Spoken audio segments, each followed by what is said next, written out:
اچھا تو ڈاکٹر صاحب یہ بتائیے ان روایات کے بارے میں ابھی کہہ رہے ہیں، اب لگے ہاتھ داڑھی کے بارے میں بھی بتا دیجیے، اس کے بارے میں جو روایات ہیں اور جو کوئی سنت کہہ دیتا ہے کوئی واجب کہہ دیتا ہے، بلکہ کئی جگہوں پہ میں نے فرض بھی سنا ہے جی جی اس کو ذرا یہ علیحدہ ایک بہت بڑا موضوع ہے.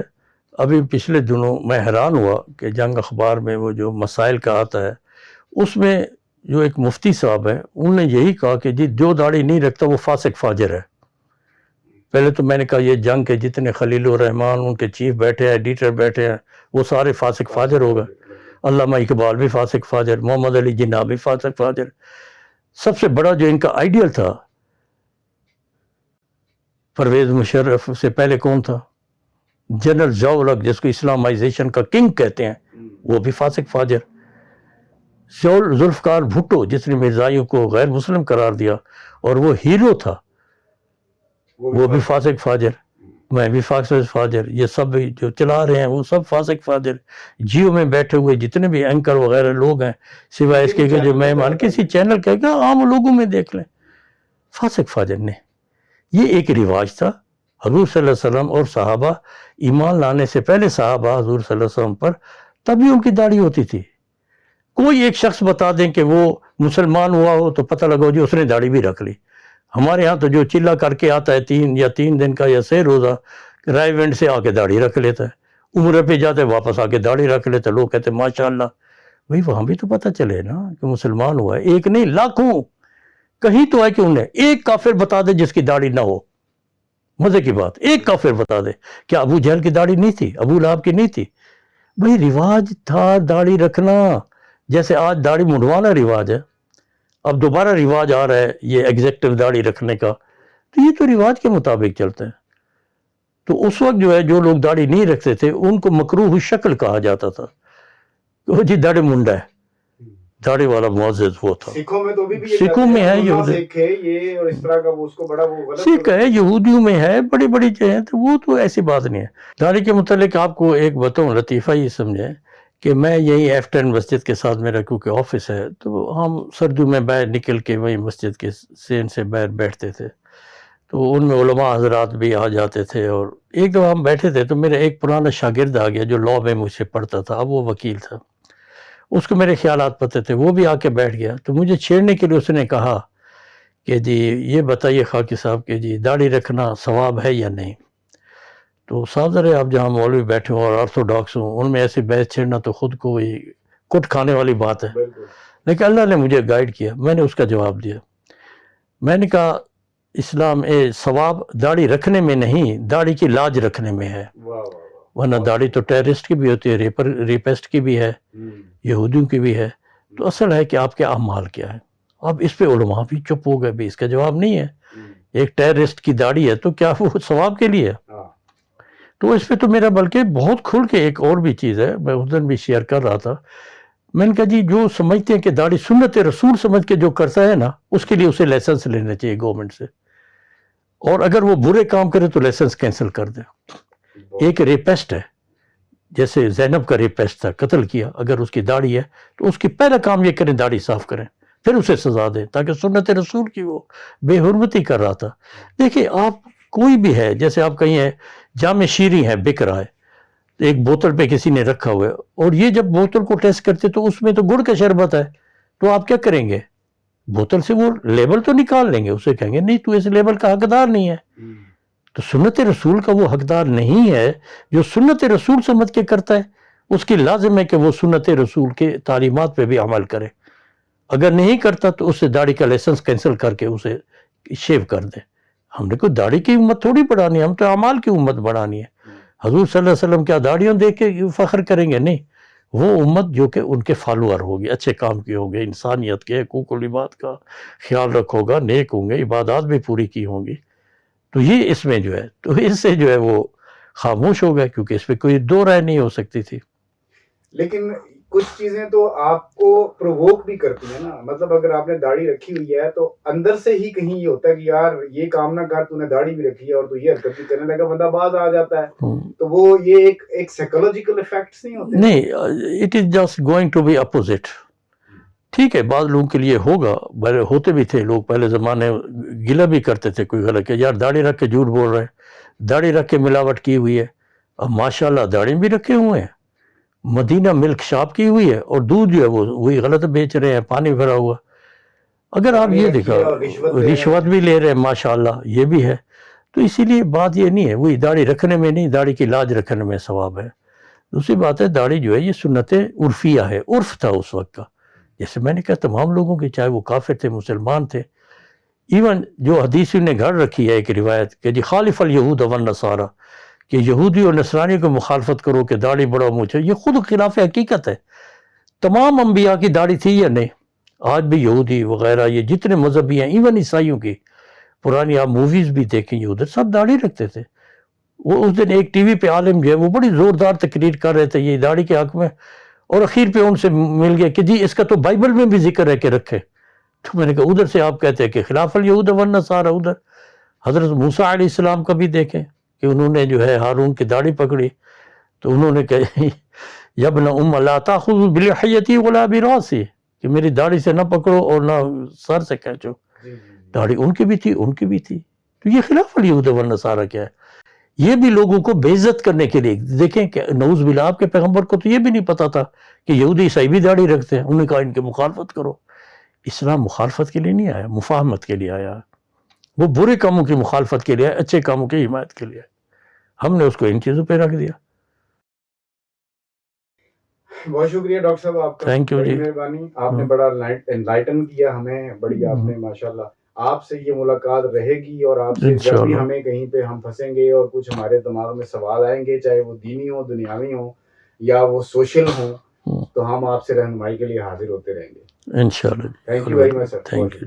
جب دین میں بدعات کا اور سہل پسندی کا اور یہ اس قسم کے رواج جو ہیں، یہ ان کو وہ رواج دیا جا رہا ہے ان چیزوں کو، وہاں ایک سوال میرے ذہن میں یہ آتا ہے کہ ہم نے اپنی جو فرض عبادات ہیں ان میں، جو واجبات ہیں ان میں، نوافل میں، اور پھر اس کے بعد جو میں ان کو کہوں گا لغویات ہیں، ان میں کوئی فرق نہیں رکھا۔ یعنی ہم نے بعض جگہوں کے اوپر تو اپنی جو بالکل جن چیزوں کی ضرورت نہیں ہے ان کو اٹھا کے فرائض کے لیول کے اوپر لے آئے ہیں، اور کہیں پہ ہم نے فرائض سے غفلت، نماز ہم نہیں پڑھتے لیکن ہم وظائف کرتے ہیں کہ یہ وظیفہ کریں گے نا تو ہم مالا مال ہو جائیں گے، یہ وظیفہ کریں گے نا تو ہم بخشے جائیں گے۔ نماز پڑھنے سے تو یہ کنفرم ہے کہ آپ کو اس کا ثواب ملے گا اور بخشش ہوگی، لیکن وہ جو وظیفہ ہے وہ تو شک میں ہے، ہم اسے اپنا لیتے ہیں نماز۔ یہ جو کیا جاتا ہے ان بدعات اور یہ ان چیزوں کا، اس کے بارے میں آپ ذرا ہمیں گائیڈ کیجیے۔ بات دراصل یہ ہے کہ یہ ہماری ایک کلچرل چیز ہے کہ ہم سہل پسند ہوتے ہیں، ہر چیز میں شارٹ کٹ ڈھونڈتے ہیں۔ آپ دیکھیں جیسے ہم اسکولوں کالجوں میں دیکھیں، آپ نے بھی ایف اے کیا ہوگا، بی اے بھی کیا ہوگا، میٹرک بھی کیا ہوگا، آپ نے ٹیکسٹ بک دیکھی ہی نہیں ہوگی شاید۔ ٹیسٹ پیپر، اس کے بعد خلاصے، اس کے بعد گیس پیپر، اس کے بعد شارٹ جو ہے گیس پیپر کے شارٹ کویسچن پیپر، یعنی 8-10 یہ شائع ہوتے ہیں۔ میں ایک دفعہ گیا ایک بک ڈپو پہ، تو میں لاء پڑھا رہا تھا، تو میں نے ان کی ٹیکسٹ بک جو تھی میں نے پوچھی یہ ہے؟ کہتے نہیں جی۔ میں نے کہا کیوں نہیں ہے؟ انہوں نے کہا جی یہ کوئی لیتا نہیں ہے۔ تو میں نے کہا لوگ کیسے پاس ہوتے ہیں؟ انہوں نے مجھے دکھایا یہ ٹیسٹ پیپر ہے اسلامک لاء کا، یہ اس کے بعد اس کے خلاصے ہیں اس سے کم، یہ اس کے بعد یہ دیکھیں جی کویسچن آنسر ہیں جی، یہ اس کے گیس پیپر ہے۔ کہتے یہ بکتے ہیں ہمارے پاس، ٹیسٹ کوئی نہیں دیکھتا، ہم کیونکہ شارٹ کٹ ڈھونڈتے ہیں، اسی لیے ہم شارٹ کٹ ٹو پیراڈائز ڈھونڈتے ہیں۔ یعنی ہم ماخذ کو ہٹا دیتے ہیں، ماخوذ کو لے لیتے ہیں۔ وہی نا ماخوذ جو ہے وہ ہٹا، اسی لیے کہ وہ شارٹ کٹ ہے نا، سہل پسندی ہے۔ ہم سست لوگ ہیں، عقل سے آری اور سوچ سے انکاری، جو ہے سوچ سے آری عقل سے انکاری لوگ ہیں، تو وہ یہی جاہل لوگ کرتے ہیں۔ آپ انگلینڈ میں اگر کسی کو کہے انگریز کو کہ اس طرح یہ آپ وظیفہ پڑھے تو جنت میں چلے جائے گا، وہ آپ کے منہ پہ چپاٹا مارے گا، کہتے یہ کیا تم چھڑپ، کیا تم بکواس کر رہے ہو؟ کیا محنت کے بغیر بھی جنت میں جاتے ہیں؟ محنت کے بغیر تو میں یہاں کوئی چیز نہیں کرتا، محنت کے بغیر میں نے امتحان نہیں پاس کیا، اس نے تو ٹیسٹ پیپر یا لیکن ڈاکٹر صاحب وہ وظائف بھی تو محنت والے ہوتے ہیں۔ نہیں، اس میں کیا لپ سروس کیا ہے جی؟ سب سے آسان تو لپ سروس ہے۔ آپ مجھے کہیں جی کہ فلاں آپ جو ہے وہ وظیفہ پڑھ لیں 40 دفعہ، ایک وظیفہ ہے جس کے متعلق کہا گیا ہے کہ 40 دفعہ اگر اسے آپ پڑھیں، قل هو اللہ احد کے متعلق بھی ہے، تو 70 شہیدوں کا ثواب ہے۔ جی بالکل۔ تو اب یہ جو حدیث پڑھے گا، روایت میں کہوں گا یہ یہودی نے گڑھی تھی تاکہ لوگ جہاد کی طرف نہ جائیں۔ تو یہ جو ہے وظیفہ جو کی بجائے جو شخص تلوار لے کے جنگ میں جائے گا اور سر کٹوائے گا، اس کا دماغ خراب ہے، وہ کہے گا وہ تو ایک شہید کا ثواب ملے گا، سر کٹو گا. یہاں بیٹھ کے وظیفہ پڑھو 40 شہیدوں کا ثواب. صحیح بات. تو یہ کس لیے کیا گیا؟ تاکہ لوگ جو اس سے ہٹ جائیں. اسی طرح 3 دفعہ قل هو اللہ احد پڑھو تو پورے قرآن کا ثواب ملے گا. مطلب کیا ہے؟ تاکہ لوگ پورا قرآن نہ پڑھیں. اسی کو شارٹ کٹ ٹو اسلام، شارٹ کٹ ٹو اسلام. یہ سب سے بڑی جو بیماری ہے، کیونکہ ہم سست قوم ہیں، کاہل لوگ ہیں، جاہل لوگ ہیں، اور مولوی بھی ہمارے طبقے سے اسی طرح کاہل جاہل ہیں، تو وہ بس شارٹ کٹ ڈھونڈتے ہیں. تو وہ شارٹ کٹ پہ چلاتے، اسی لیے ان کے فالوور زیادہ ہیں. انگریزوں میں ان کو کہنا فالوور کریں، تبلیغ کریں ایسی جس میں یہ وظیفے بتائیں، تو انگریز تو ان کے پیچھے نہیں چلے گا، وہ تو ان کا شٹ گیٹ آف. وہ دلائل پر مانتا ہے. ہمارا مسئلہ یہ ہے کہ ہم نے دین کو فضائل پر قائم کیا ہوا ہے، دلائل پر نہیں. اسی لیے ایتھیزم کی طرف لوگ جا رہے ہیں. سوال کے جواب نہیں ملتے. وہ تو ایک علیحدہ موضوع، بہت بڑا موضوع ہے اگر آپ رکھیں کہ لوگ جو ہیں کیوں ایتھیزم کی طرف جا رہے ہیں، انہیں وظیفوں کی وجہ سے. اور میں سچی بات آپ کو بتاؤں کہ میں ایتھیسٹ ہو گیا تھا، اور میرے ذہن میں بیج کہاں سے ہوا تھا کہ وہ میں نے ایک اعمال قرآنی تھی مولانا اشرف علی تھانوی کی، جس میں لکھا ہوا تھا کہ اگر پھل کاٹیں اور یہ وظیفہ پڑھیں فَذَبَحُوهَا وَمَا كَادُوا يَفْعَلُونَ، قرآن کی ایک آیت ہے، یہ تو سورۃ بقرہ کے حوالے سے تھی، تو وہ پھل میٹھا نکلے گا. میں گیا اس وقت، ہمارے پھل جو ہے وہ کیونکہ چائنا کے نہیں آئے تھے، دیسی تھے، ان میں کئی 50% سے زیادہ جو سفید نکل آتے تھے. تو میں نے دکان سے لیا اور آ کے اسے وہی فَذَبَحُوهَا وَمَا كَادُوا يَفْعَلُونَ، ہم مولوی لوگ تھے، ساتھ مسجد تھی، وہ سفید نکل. میں نے کہا اچھا شاید وضو نہیں کیا تھا. دوسرا لایا، وضو کر کے قبلہ وہ کاٹا، وہ بھی تقریباً سفید. اور اس کے بعد میں نے وہی جو دکاندار تھا، اس کو ہم اللہ بخش بکو کہتے، میں نے کہا بکو یار کوئی مجھے اچھا ڈھونڈتے. وہ جو نہ نماز پڑھتا تھا، نہ کوئی جانگے ادھا ننگا ادھا، وہ ٹھونگے مارتا، اس نے جو دیا وہ لال نکلا. میرے ذہن سے پہلا میسج یہ گیا کہ خدا نخواستہ اسلام ایک سچا مذہب نہیں ہے، قرآن سچی کتاب نہیں ہے. ہوتی تو میرا لال نکلتا، اسے تو بکو کا اچھا ہے کہ وہ اس کا لال نکلا ہے. یہ ہوتی ہے کہ جب ہم فضائل کا. اسی طرح میرے ایک دوست گیا، اس نے یہ پڑھا، اس میں وظیفے میں لکھا ہوا تھا کہ اگر آپ یہ وظیفہ پڑھیں گے تو کتے آپ کو نہیں کاٹیں گے. وہ دیہات میں جاتا تھا، پگڈنڈیوں پہ کتے کاٹتے تھے. اس میں جو ہے وَقَلْبُهُمْ بَاسِطٌ ذِرَاعَيْهِ، یا صحابہ کہف کے ان کے کتے جو ہے وہ انہیں پاؤں بھئی یہ وظیفہ پڑھیں. تو وہ جناب گیا پگڈنڈی میں، نہ ہاتھ میں ڈنڈا لیا نہ کچھ، کہتا جی ہاتھ، بہت عقیدت تھا اس کا. پڑھتا وَقَلْبُهُمْ بَاسِطٌ ذِرَاعَيْهِ، قلبهم باسط. ادھر سے کتے بھون بھون کر کے اس کی طرف آ رہے، وہ دلیر ہو کے ٹانگ آگے کر رہے، یوں جا رہے. اب کتوں نے تو قرآن شریف نہیں پڑھا ہوا تھا، نہ وہ ان کے پیروں کا مرید تھا، انہوں نے تو آگے اس کے پنجر ہلا دیا. اب بتائے اس کے ذہن میں کیا میسج دیا. وہ بھی میری بات ایتھیسٹ بنا کہ آپ وظیفے آپ کے ایتھیزم کی طرف لے جا رہے ہیں. فلاں کام ہو جائے گا، باقاعدہ نماز تراویح، وہ جو ہے ایک صلاۃ تسبیح ہے. حیران ہوا میں، آپ کی مسجد میں لگا ہوا ہے کہ جی فلاں جو ہے اگر آپ نماز پڑھ لیں، زندگی میں ایک دفعہ بھی پڑھ لیں، آپ کے اگلے پچھلے صغیرہ کبیرہ دانستہ نادانستہ گناہ معاف ہو جائے. میں نے کہا بڑی اچھی بات ہے. تو میرے تو اسی طرح بہنوئی بھی اسی طرح، وہ بھی خطیب تھے، تو وہ کر رہے تھے، تو ساتھ ہی ان کے بیٹے بیٹھے تھے جوان، تو ان کی میری بحث چلی. وہ کہہ رہے تھے یہ ٹھیک ہوتی ہے. اس کے بعد انہوں نے کہا بچوں کو، بحث ابھی زیر بحث ہی تھی، بچوں کو کہتے او جی نماز پہ چلتے. ان کا ابا جی بس نماز تسبیح صلاۃ تسبیح پڑھ لیں گے، ہمیں کیا ضرورت ہے، اگلے پچھلے گناہ معاف ہو جائیں گے. اگلے پچھلے دانستہ نادانستہ، ابھی جو کرنے ہیں وہ بھی وہی نا، اگلے پچھلے. تو پھر لوگ کیوں نہ زینب کا ریپ کریں، کیوں نہ فرشتہ کا ریپ کر کے اس کو قتل کریں، کیوں نہ بدکاریاں کریں، او جی موجیں اڑائیں. بات یہ ہے، پھر صلاۃ و تسبیح پڑھیں گے، تسبیح اور اس طرح کے وظیفے بھی ہیں. اور ایون میں حیران ہوں، کچھ لبرل، یہ پتہ نہیں جو لوگ آج کل موٹیویشنل اسپیکر نے تباہ کیا ہوا اس قوم کو، وہ کہہ رہے ہیں، ایک میں نام نہیں بتاتا، بڑے معتبر نام ہے، اور ان کا یہ تھا کہ جو حضور صلی اللہ علیہ وسلم پر درود بھیجتا ہے یہ ہو ہی نہیں سکتا کہ جہنم میں ہو جائے، یہ ہو ہی نہیں سکتا. جیسے اس نے ٹکٹ لیا ہوا ہے ان کے لیے جہنم کا، یا اللہ سے اس نے لکھوایا ہوا ہے، بھائی کیوں نہیں جائے گا، وہ ڈبل جائے گا اگر اس کا اعمال صحیح نہیں ہے. تو نے دھوکہ کیا، ایک طرف نبی کا نام استعمال کرتے اور دوسری طرف اعمال بدکاری کے ہیں. منافقین ہے، اس کو تو الٹا لٹکایا جائے گا، وہ تو بھی چاہتے تھے. تو بات یہ نہیں ہے. تو اس حوالے سے میں یہی کہتا ہوں کہ یہ نمازیں، یہ جو آپ کے ہیں شب برات بھی دیکھ لیں، دوسری چیزیں یہ وظیفے.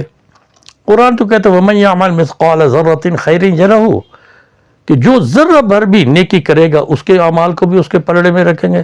وَمَن يَعْمَلْ مِثْقَالَ ذَرَّةٍ شَرًّا يَرَهُ, جو برائی کرے گا اس کو بھی رکھیں گے, ان کو تولا جائے گا. اما من ثقلت موازینہ فهو فی عیشۃ راضیہ, جس کے نیک اعمال بھاری ہو گئے وہ جنت میں عائش کرے گا. واما من خفت موازینہ فامہ ہاویہ وما ادراک ما ہی نار حامیہ, اور جس کے کم ہو گئے یعنی گناہ زیادہ ہو گئے خیر وہ جہنم میں جائے. قرآن نے ایک عادل پر قائم کیا ہوا ہے, اور وہی چیز ہے جو عادل ہے, منطق ہے, جو خیر ہے. اب جب آپ کسی کو بتا دیں گے کہ جی کوئی فکر نہیں ہے, تیرے آگے جو ہے تیرے بس امتحان تو پاس کر لے گا فرسٹ ڈویژن میں, بس تو آ کے جو ہے نا یہ فلاں جو ہے وہ وظیفہ پڑھ لے. اس نے خاک پڑھنا ہے رات کو, وہ تو رات کو پڑھے گا نہیں. وہ جی بس میرے امتحان جو ہے فرشتے میری جگہ لگ جائیں گے, ایک گریڈ جو ہے وہ فیڈرل بورڈ کے جو ہے رزلٹ لسٹ میں آ جائے گا. کبھی کر کے دیکھیں نا انہیں, یہ جو دعائیں کہتے ہیں, کبھی یہ جو لوگ فرسٹ آتے ہیں, جو لوگ بچے فیل ہوتے ہیں ان سے پوچھو کیا ان کی دادی نانی ماں انہیں دعائیں نہیں کی تھی, کیا وظیفے نہیں پڑھے تھے, کیا درود شریف نہیں پڑھے تھے, پھر بھی فیل ہو گئے. ابھی بلکہ بڑے مزے کی بات ہوئی, یہ جو کرکٹ ٹیم کی بڑی بری وہ حالت ہوئی ہے, تو بڑے وہ کہہ رہے تھے ابھی جو حالیہ یہ جو ورلڈ چیمپئن میں گئے تھے, کہاں گئے تھے جہاں یہ بڑے بری طرح ناکام ہوئے, سیمی فائنل تک بھی نہیں پہنچے. جی ورلڈ کپ تھا 2020. ہاں 2020 کا. تو لوگ ان پہ وہ ملامتیں بھیج رہے تھے, تو انہوں نے جواب میں بڑا اچھا ایک کہا. انہوں نے کہا جی چلو جی ہماری محنت ہمارا, آپ نے کہا اس کا کیا ہوا, ضائع ہو گئے. انہوں نے کہا تمہاری دعاؤں کا کیا ہوا جو تم دعائیں مانگتے رہے تھے. تو وہی بات ہوئی ہے. نہیں اس کے لیے تو وہ علامہ صاحب نے فرمایا نا کہ عمل سے زندگی بنتی ہے جنت بھی جامع. بالکل, تو وہ تو عمل کے بغیر تو کچھ بھی نہیں ہے. بالکل صحیح. اللہ تعالیٰ کے احکامات, حضرت صلی اللہ علیہ وسلم کی جو تعلیمات ہیں, ہاں اصل تو تعلیمات ہے. دیکھیں نا باقی چیزیں جو وہ گارنشنگ ہوتی ہیں, درود شریف بھیجیں لیکن ایک آدھ دفعہ بھیجیں. یہ لکھی درود ہے, یہ تو مذاق اڑانا ہے. اب جیسے میں والد صاحب کہوں گا والد صاحب آپ بہت اچھے ہیں, وہ کہیں گے ٹھیک ہے بچے ٹھیک ہے, اب تو کام کر. اب میں کام تو نہ کروں, ٹھیک ہے, وہ کہیں گے جا امی کی دوائی لے آنا ہوں, بھائی کو جو ہے وہ فیس جمع کرا وہ نہ, میں کہوں ابا جی آپ اچھے ہیں, ابا جی میں آپ اچھے, ابا جی. وہ بھی کہے گا فٹے منہ تیرے, تو ہٹی سے تو کام کر. ایک دفعہ کہہ دیتا ٹھیک ہے. یہ لکھ درود یہ صرف عمل سے ہٹانے کے لیے, یہ تو مذاق اڑانا ہے.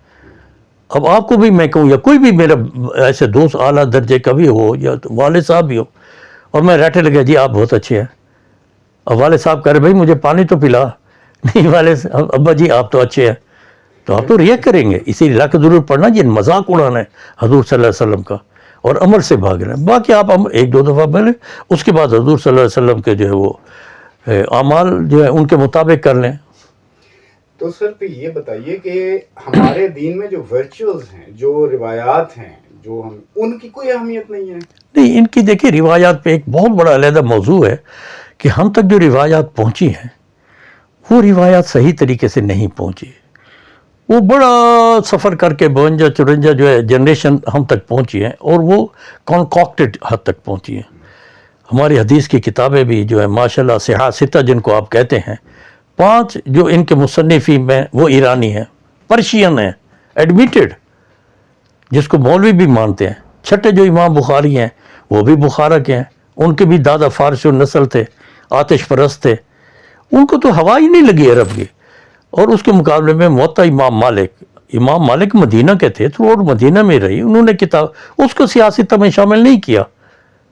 یہ ایک سازش کے تحت ان کو بنایا گیا, اور ان میں جو ہے وہ روایت لکھی گئی ہیں جس سے ملک میں امت میں تفرقہ پھیلا ہے.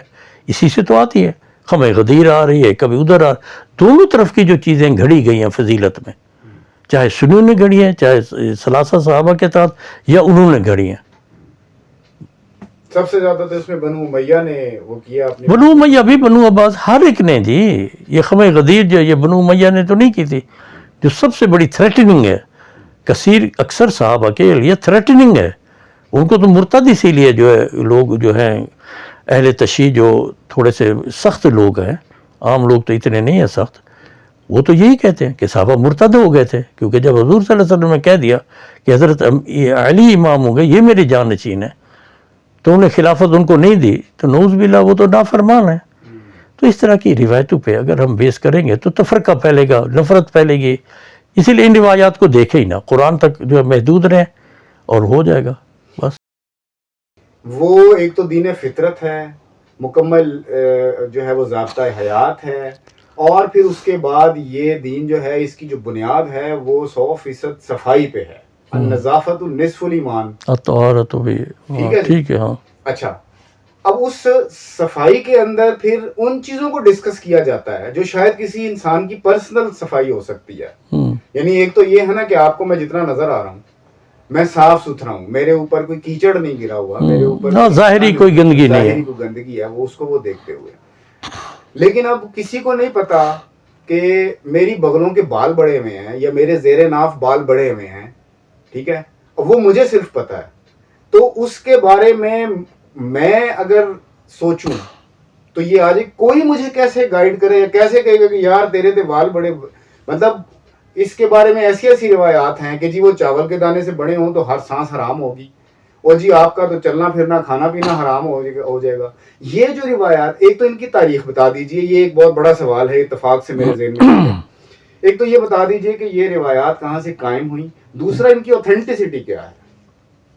اچھا ان کی اوتھینٹسٹی کے متعلق جو ہے وہ میں یہ کہوں کہ یہ روایات جو ہیں, کچھ روایات ہیں وہ ترغیب کے لیے بنائی گئی ہیں, گھڑی بھی گئی تھی, اور کچھ تھی بھی صحیح. جیسے حضرت ابراہیم کی سنتیں کہا گیا ہے کہ یہ ہیں, یہ زیر جو ہے وہ بغلوں کے بال, اور یہ, اور دوسری بات ہے کہ اس کا مطلب یہ نہیں ہے کہ آپ جو ہے کسی کو جواب دہ ہیں اس کے لیے. یہ ترغیباً ہے, صفائی ہونی چاہیے. اب بھی میں چاہے کسی کو حدیث پہ یقین نہ بھی ہو, روایت کو نہ بھی فالو کرے, ہم کچھ نہ کچھ کام کرتے ہیں. تو عرب کے معاشرے میں ان کو ترغیباً کہا گیا, جو میں سمجھتا ہوں چلو اچھی بات ہے, کر دیا گیا.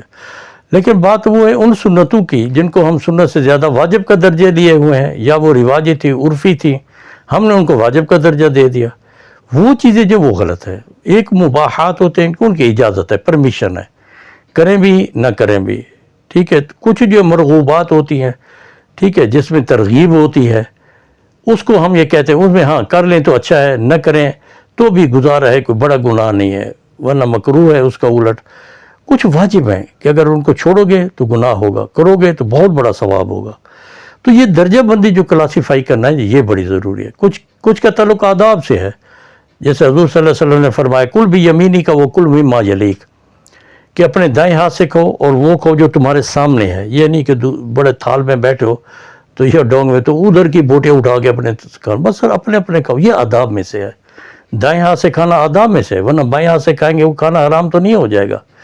لیکن رشوت کے متعلق نہیں, گناہ نہیں, لیکن ایک جس کو کہتے ہیں نا ثواب نہیں ہوگا, یہ بھی ہوتا ہے بعض کا.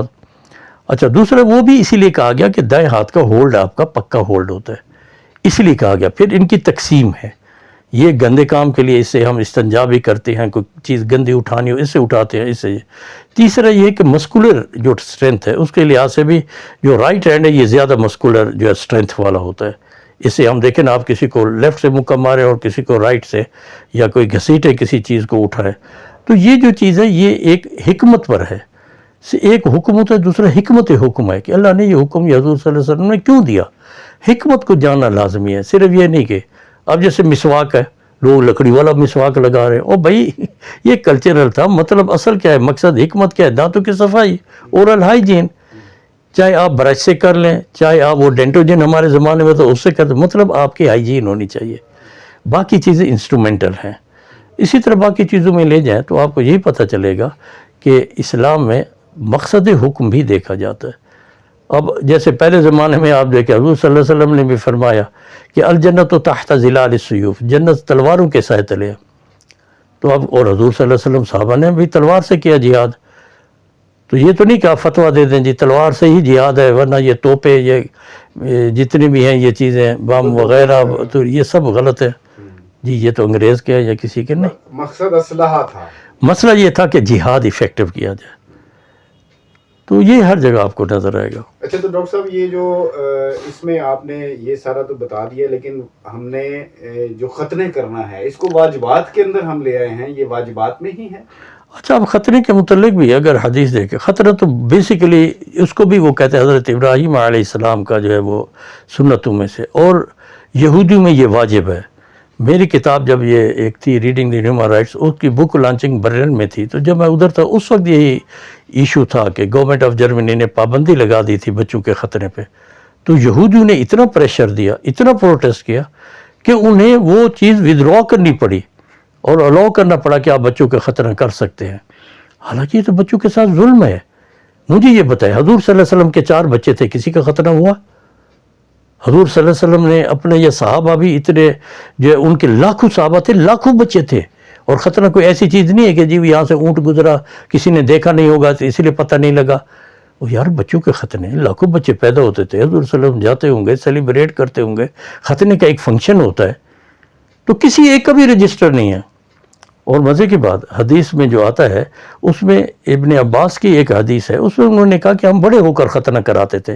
یہ کلچرل تھا, مذہب سے تعلق نہیں ہے, کسی بچے کا نہیں ہوا. ایون حضرت ابراہیم کے متعلق بھی جو ختنے کی روایت ہے, وہ حیران کون ہے کہ 80 سال کی عمر میں انہوں نے بسولے سے اپنا ختنہ خود کیا, یعنی ٹوکے سے. اور ایک جو روایت ملتی ہے کہ حضور صلی اللہ علیہ وسلم جو ہے گھر تشریف لائے حضرت عائشہ کے, تو وہاں ایک خاتون بیٹھی تھی, تو انہوں نے پوچھا کہ یہ کون ہے؟ انہوں نے کہا یہ عورتوں کے ختنہ کرتی ہے. تو حضور صلی اللہ علیہ وسلم نے کہا کہ جی جس کو کہتے ہیں نا نرمی اختیار کیا کرو, یعنی کوئی بھونڈے طریقے سے نہ کیا کرو. تو خطرہ تو جو اگر حدیث سے ثابت ہے وہ تو عورتوں کا ہے, تو یہ مولوی عورتوں کا اپنی بچوں کا کیوں نہیں ختنہ کراتے؟ ان کو کہیں واضح حدیث ہے اور ہوتا ہے. اسی لیے آپ نائجیریا میں دیکھیں تو وہاں عورتوں کا ختنہ ہوتا ہے, جس کو فیمیل وہ کہتے ہیں اس لحاظ سے کہ جی یہ تو فیمیل کا یہ تو ظلم ہے, این جی اوز سے بنی ہوئی ہیں. نہیں تو ڈاکٹر صاحب یہ بتائیے, یہ تو اس طرح تو دنیا میں اگر مسلمانوں کو اور غیر مسلموں کو اگر ڈفرینشیٹ کرنا ہو, ان میں کوئی ڈسکریمنیشن کرنی ہو, تو ان کا میڈیکل ٹیسٹ کیا جاتا ہے باقاعدہ طور پہ, اور یہ دیکھا جاتا ہے کہ اس کے ختنے میں تو یہ مسلمان ہی ہیں, جس کے نہیں ہوئے ہیں وہ غیر مسلم ہیں. یہ ایک جو ڈفرینس ہے, اس کا مطلب ہے کہ یہ ڈفرینس, اور آپ نے یہ جو ابھی فرمایا یہودیوں کا, یہ ایکچولی جی ہاں, تو یہودی اور مسلمانوں میں کیسے کریں گے؟ یہودیوں میں تو لازم ہے, یہ تو ایڈمیٹڈ ہے, اسی لیے ان کہتے ہیں. تو پھر یہودی اور وہاں امریکہ میں آپ ہیں کیسے کریں گے؟ اور وہاں تو میں خود ایک دفعہ سیپرس میں تھا, تو ہوٹل کے ہم ادھر بیٹھے تھے انٹرفیئر ڈائیلاگ, تو میں نیچے گیا تو وہاں ایک بزرگ بڑی سفید داڑھی اور ابایا پہنا ہوا 2 بیٹھے تھے. میں نے سمجھا عربی ہیں, تو میں نے عربی میں بات شروع کی, پتہ لگا وہ یہودی راہب ہیں, ان کی پوری داڑھی اور اسی طرح. اب ان کو ٹیسٹ ختنے سے کریں گے آپ, اور کون کرنے دے گا؟ صرف یہ تھا کہ انڈیا میں کیونکہ ہندوؤں کا بالکل ختنہ نہیں ہوتا تھا, مسلمان جو ہے وہ تو انہوں نے پھر لازم کر دیا تاکہ ہندو اور مسلمانوں میں فرق ہو جائے, اس لیے وہ ہمارے ہاں رواج دیا گیا. اور یہ میں حقیقت آپ کو بتاتا ہوں کہ بچوں کا ختنہ نہیں ہونا چاہیے, اسی لیے بچے وائلنٹ ہوتے ہیں. ہمیں خود پتہ ہے اپنے ہمارے بھائیوں کے جو ختنے ہوئے اس زمانے میں, وہ چیخیں نکلتی تھی اور اچانک ان کو وہ چڑیا آئی اور ٹک میراثی کرتا تھا. اب تو چلو پھر بھی میڈیکل وہ آ گئی ہے. یار جب آپ وائلنس سکھائیں, اسی لیے مسلمان وائلنٹ کیوں ہوتا ہے بچہ ہمارا, آپ اس کو بچپن میں اس کی سائیکالوجی میں وائلنس بٹھا دیتے ہیں. کس نے آپ کو یہ حکم دیا؟ قرآن تو کہتا ہے لا ضرر ولا ضرار, کہ کسی کو تکلیف نہ دی جائے. آپ بچوں کو تکلیف دے رہے ہیں, شرم کی بات ہے. صرف ایک مذہب کی بنیاد پر, مذہب کی بنیاد پر تو ستی بھی ہو رہے تھے کہ لوگ اپنی ماں کو جو ہے خود جلاتے تھے جب ان کا باپ مر جاتا تھا. ہاں, وہ بھی لوگ مذہب کے نام پر قبول کیے ہوئے تھے. ہم نے مذہب کے نام پہ یہ کیا. پوچھتا ہوں علماء سے, ثابت کر دیں کہ ایک صحابی کے بچے کا بھی خطرہ ہوا. بڑے ہو کے آپشنل ہوتا تھا, کرائے نہ کریں. اور اس سے ایمورلٹی کیا پھیلتی ہے میں آپ کو بتاؤں. میں بالکل واضح کہہ رہا ہوں کہ مسلمان بچہ جو ہے مورلی آپ دیکھیں گے بچپن سے تھوڑا سا بے حیا ہوتا ہے. کیوں کہ آگے کٹا ہوا ہے. اس زمانے میں لوگ جو وہ تقریباً بچے ننگے بھی پھرتے تھے یا ایک قمیص میں پھرتے تھے. ہمارے انڈو پاک کی بات کرتا ہوں, گاؤں دیہاتوں میں بچے چھوٹے ویسے عموماً ویسے وہی پھرتے یا ایک شرٹ میں پھرتے, اور ایسی چیز ظاہر ہے, حالانکہ اس کو ظاہر نہیں ہونا چاہیے. اللہ نے پردہ بنایا ہوا ہے اس سے, اور اسی لیے زیادہ سیکسی بھی ہو جاتے ہیں, کیونکہ ہٹ جاتا ہے تو زیادہ سیکس کے لیے بھی لوگ بڑے ہو کر لوگ اس کو اسی لیے کرتے تھے کہ پردے کی موجودگی میں وہ زیادہ اپنے بیڈ شیئرنگ انجوائے نہیں کر سکتے تھے. تو یہ فزیکل بھی ضرورت ہے. اسلام سے پہلے بھی لوگ جو کرتے تھے وہ اسلام کے کہنے پہ نہیں, اپنی ذاتی ضرورت کے تحت کہ وی وڈ انجوائے آور, یعنی کہ بیڈ شیئرنگ مور افیکٹولی, مور جوائسلی. آپ بچوں کو شروع میں وہ کر دیتے ہیں. تو یہ تو ہے رواج میں, تو جو چیزیں غلط ہوں گی اس پر آپ 1000 علماء سے پوچھ لیں. لیکن اس کا صفائی وغیرہ سے کوئی تعلق نہیں, اس کا صفائی سے کیا تعلق ہے؟ اتنا صفائی سے چلو بالوں کا تو ہو سکتا ہے جیسے آپ نے کہا ہے, اس کا اتنا کیا ہے.